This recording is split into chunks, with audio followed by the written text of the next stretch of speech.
दूसरा, विकास सिंहपुरिया जी कह रहे हैं कि ये पवन दास कभी इस बात का जिक्र नहीं करेगा जो गुरुदेव ने स्वयं संज्ञान लेते हुए इस पवन के ऊपर थाने में एफआईआर करवाई है। इस बात का पवन दास कभी जिक्र नहीं करेगा। पवन इस बात की तो स्पष्टीकरण कभी नहीं देगा कि सदगुरुदेव जी ने स्वयं उनके खिलाफ शिकायत दर्ज करवा के एफआईआर क्यों करवाई, उसकी जेल क्यों करवाई। इसका तो जवाब उसके पास है नहीं। लेकिन सदगुरुदेव जी का शिष्य बनने की एक्टिंग करके वो जनता में बहुत ही वैमनस्य और बहुत द्वेष पैदा करने की कोशिश कर रहा है। देखिए, वैसे तो मैंने अपने बहुत सारी वीडियो में इस बात का जिक्र किया है कि परमेश्वर तो परमेश्वर है, अंतर्यामी है, जानी जान है, एक आम व्यक्ति आम संत की भूमिका निभा रहे हैं। और जो उनको मानुष मानकर जैसी उनके सामने प्रार्थना लेकर जाएगा किसी भगत की, अच्छी या बुरी, परमात्मा वैसे ही उस भगत की मनोदशा के अनुसार उसको जवाब दे देंगे। ठीक है, तो वैसे तो मैंने बहुत सारी बार इसका जिक्र किया है और मैंने ये भी कहा है कि इन बातों पर मैं विशेष तौर पर जिक्र इसलिए नहीं करता क्योंकि मेरे गुरुदेव भगवान यहाँ किसी आत्मा पर मुकदमा करने नहीं आए। यहाँ असंख्य आत्माएं जो काल के मुकदमे में फंसी हुई हैं, परमात्मा तो उनको छुड़वाने के लिए आए, उनके वकील बनकर। भाई कर ले गुरु वकील मुकदमा भारी है। अरे ये भगवान भी अगर सतलोक से चलकर पृथ्वी लोक पर इन आत्माओं पर मुकदमा करेगा तो आत्मा जाएंगे कहां? आत्माओं का फिर ठिकाना कहां रह जाएगा? परमात्मा तो हमें काल जाल से निकालने आते हैं, उबारने के लिए आते हैं। ये मुकदमेबाजी जो दुनिया करती है, परमात्मा तो उसका निपटारा करवाने के लिए आते हैं। इस पृथ्वी पर शांति स्थापना करने आते हैं, प्यार प्रेम का माहौल पैदा करने आते हैं। ये परमात्मा किसी पर मुकदमा नहीं करता, लेकिन वर्तमान समय ये परीक्षा का चल रहा है। और इन सतलोक आश्रम वालों को अपने धार्मिक धंधे में जो बाधा लग रही है कि ये पवन दास बाधा है, तो इन्होंने अपने मत अनुसार अपनी तरफ से गुरु को मानुष मानकर उल्टी सीधी मेरी शिकायतें कर दी। अब गुरुदेव भगवान तो ये परीक्षा का समय चल रहा भाई।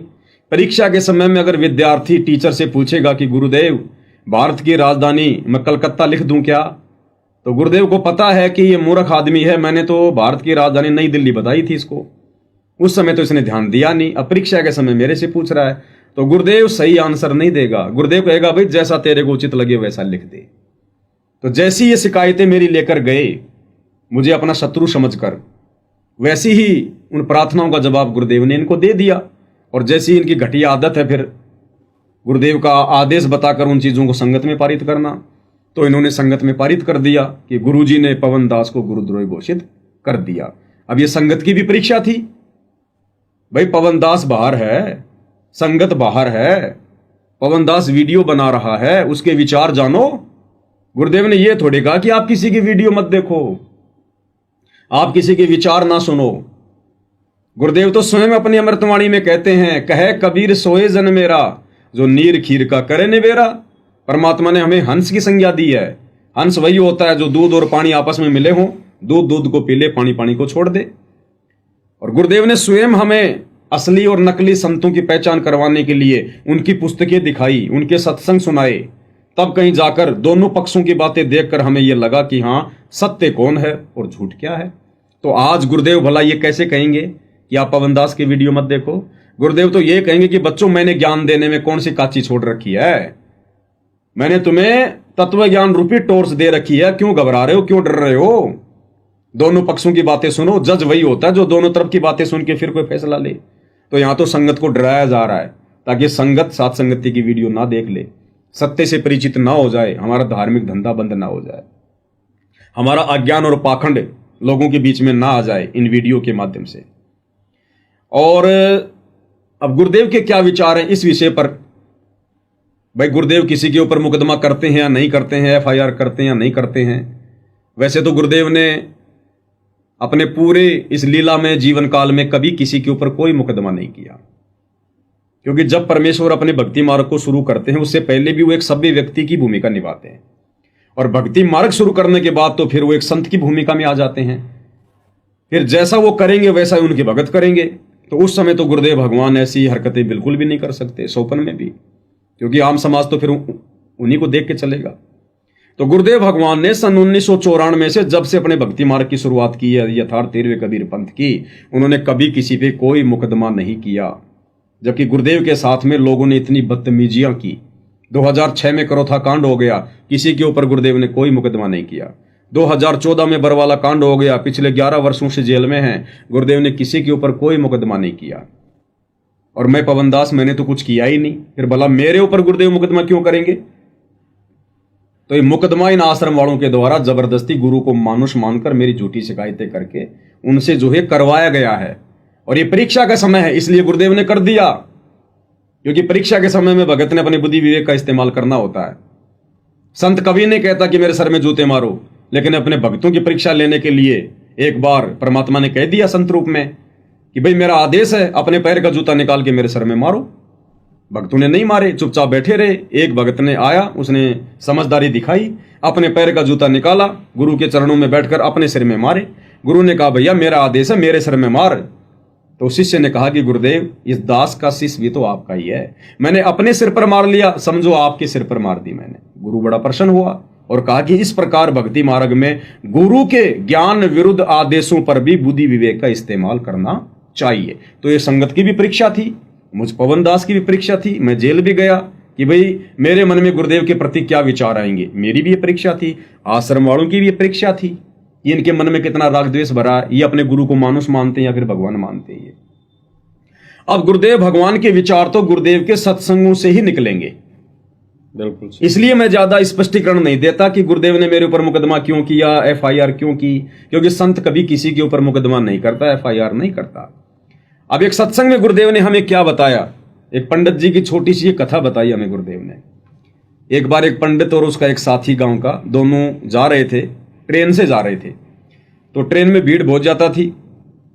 पंडित जी ने कहा कि भाई मुझे थोड़ी सीट मिल जाएगी क्या? तो लोगों ने कहा कि पंडित जी दुनिया खड़ी है, तुम भी खड़े रहो, तुम्हें क्या दिक्कत है?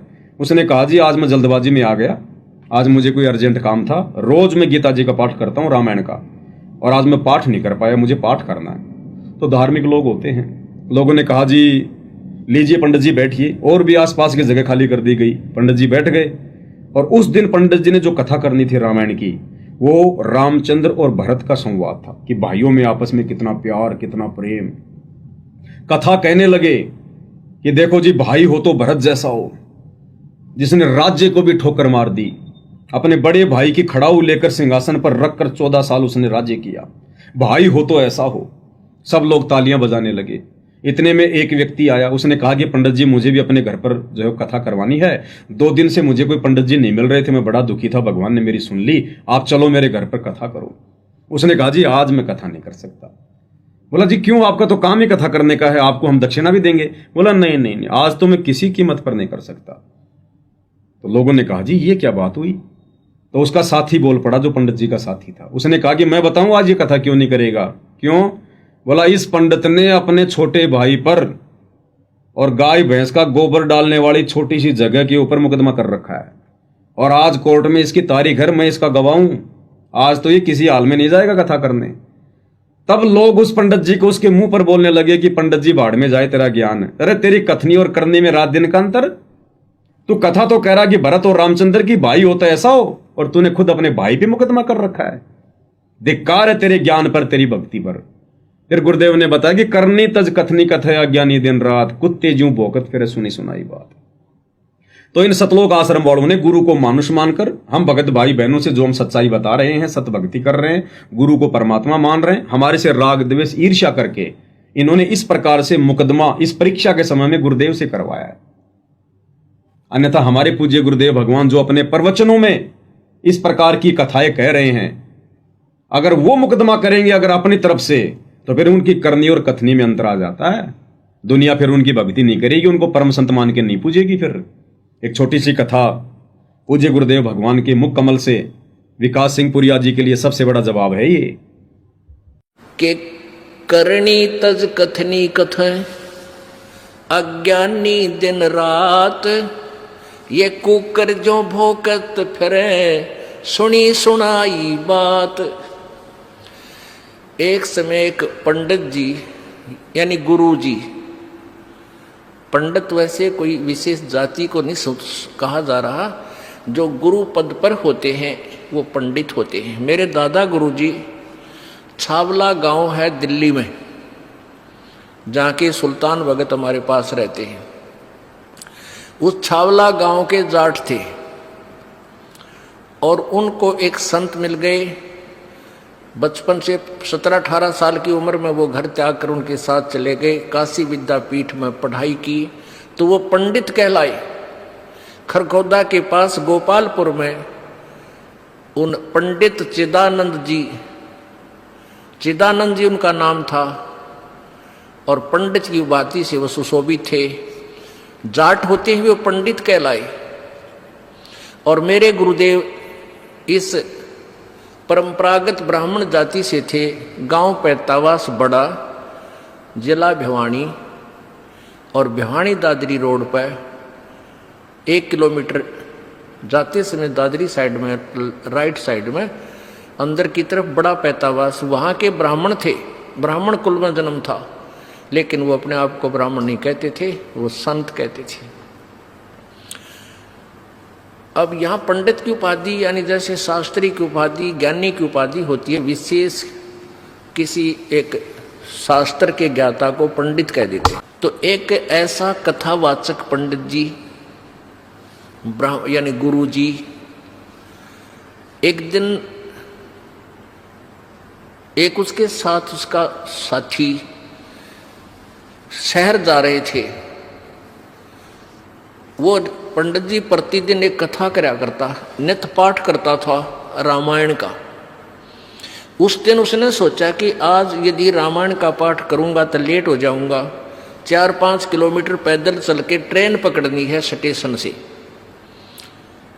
तो वो उसका साथी और वो दोनों ही चल पड़े। उसने सोचा ट्रेन में बैठ के 1 घंटे 1.5 का रास्ता है, ट्रेन में बैठ के वहां अपनी नित्य नियम कर लूंगा।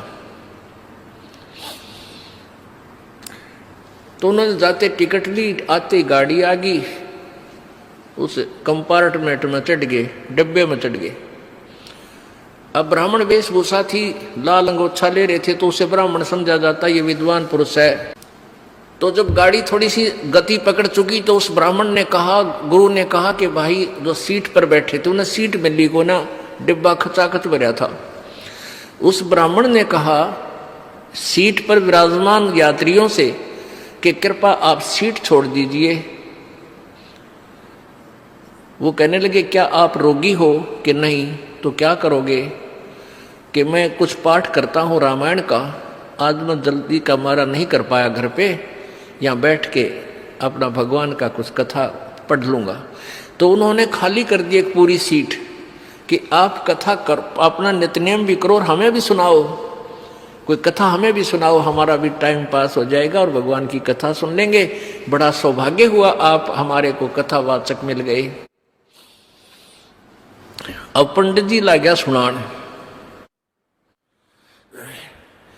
उस दिन क्या प्रकरण चल रहा था कि भाई हो तो ऐसा देखो, भरत ने अपने भाई की खड़ाओं को गद्दी पर रख दिया, रामचंद्र की खड़ाओं को, और राज्य नहीं किया। स्वयं जमीन को 6 इंच नीचे खोद कर वहां बिस्तर लगा लिया। और जब रामचंद्र जी वापस आए, उनका राज सहर्ष लौटा दिया। भाई हो तो ऐसा, भाई हो तो ऐसा। अब जो सुने थे कथा, उन्होंने ताड़ी पीटी कि वाह ब्राह्मण, वाह पंडित जी, तोड़ पाड़ दिया, वाह बड़ी बढ़िया कथा सुनाई।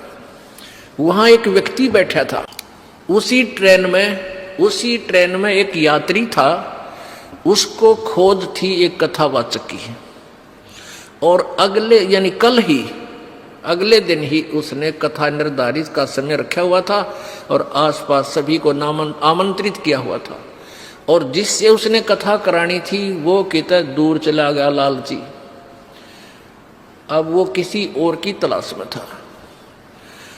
उस व्यक्ति ने उस ब्राह्मण से कहा कि पंडित जी आप हमारे गांव चलो, हमने ऐसे ऐसे एक पाठ का दिन निश्चित कर रखा है और आप हमारे यहाँ कथा कर दो, कल से शुरू करनी पड़ेगी। तो कहने लगा नहीं, कल नहीं चल सकता, मैं कल नहीं चल सकता, मुझे समय नहीं। और भी कहने लगे यात्री के महाराज जी आपका तो रोज का काम यही है, इनका आंट लाग रही है और आप कर दो। सब कहने लगे नहीं मैं नहीं करूँ। तो वो कहने लगे जी सा कोई खास काम हो तो हम कर देंगे आपके काम को, आप इनके कथा कराओ, नहीं ये काम तुम्हारे से नहीं होगा, मेरे से होगा। अब उन यात्रियों ने काफी जब कहा, उसने तो ना बताई कि ये बीमारी है। उसका जो साथी था वो बोला भाई मैं बताऊं, यो कल तय किसी कीमत पर नहीं कर सकता। क्यों नहीं कर सकता? कि इसने अपने छोटे भाई पर मुकदमा कर रखा है, एक कुर्डी के खड्डे के ऊपर इनका बंटवारे का रोला है, और मैं इसका गवाह हूं भाई। और कल कोर्ट में तारीख से रे थारा नाश जाइयो। हाँ, वो कथा तो सुना रहा है भाई, हो तो ऐसा राज भी त्याग दिया। और आप भाई ने एक आधा कुर्डी का खड़ा, एक रूढ़ी का खड़ा होता है मेरे ख्याल में 20 बाई 20 फुट का, और उस पर मुकदमा कर रहा, यो मेरा उन्हों का मेरा है। और कथा सुनावे भरत और राम की। इसके लिए बताते हैं कबीर परमेश्वर जी कहते हैं, भाई करनी तज कथनी कथ, ये अज्ञानी दिन रात, और कुकर जो भौकत फिर ये सुनी सुनाई बात। कहते कुत्ते की तरह भौंकते फिर ये सुनी सुनाई कथाओं को, और करनी है नहीं, अनुसरण है नहीं, और कथते फिरते हैं। ज्ञान ज्ञान सुनावा दुनिया ने, आप असर को ना। कहते पंडित और मसालची दोनों सूझे ना, औरों को करे चांद ना रहे, आप अंधेरे में। बोलो सतगुरुदेव। तो ठीक इसी प्रकार कजोड़ जी, अगर इन सतलोक आश्रम वालों को, गुरुदेव के परिवार को, अगर ये तत्व ज्ञान समझ में आ गया होता, तत्व भेद की जानकारी होती, अगर ये गुरुदेव के सत्संग इन्होंने ध्यान से सुने होते। गुरुदेव ने सत्संग क्यों सुनाई? इसी बात के लिए कि कल को तुम आपस में लड़ाई झगड़े मत करना, मुकदमेबाजी मत करना, मेरे सत्संगों पे अमल करना, तब तुम यहां सफल हो पाओगे भक्ति मार्ग पर। तो गुरुदेव कहते हैं केवल इन्होंने उस पंडित की तरह कथाएं सुनी है, सत्संग सुने हैं, अमल बिल्कुल भी नहीं है, अपने जीवन में धारण बिल्कुल भी नहीं किया। इसलिए हमारे गुरुदेव भगवान के विचार तो ये हैं मुकदमेबाजी को लेकर। अब ऐसे विचार रखने वाला परम संत भला अपने शिष्य के ऊपर कैसे मुकदमा करेगा? शिष्य के ऊपर कैसे 420 की एफआईआर करेगा? तो इस परीक्षा के समय में ये एफआईआर उनको मानुष मानकर इन आश्रम वालों के द्वारा जो है वो करवाई गई है। इसलिए दास बार बार इस बात का जिक्र नहीं करता, क्योंकि इस सत्य ज्ञान से अपरिचित लोग जब ये बात सुनते हैं तो उनके मन में सतगुरु जी के प्रति दोष आ जाता है। इसलिए दास ज़्यादा इस बात का जिक्र नहीं करता। तो ये मेरी तरफ से जवाब था विकास सिंह पुरिया जी को।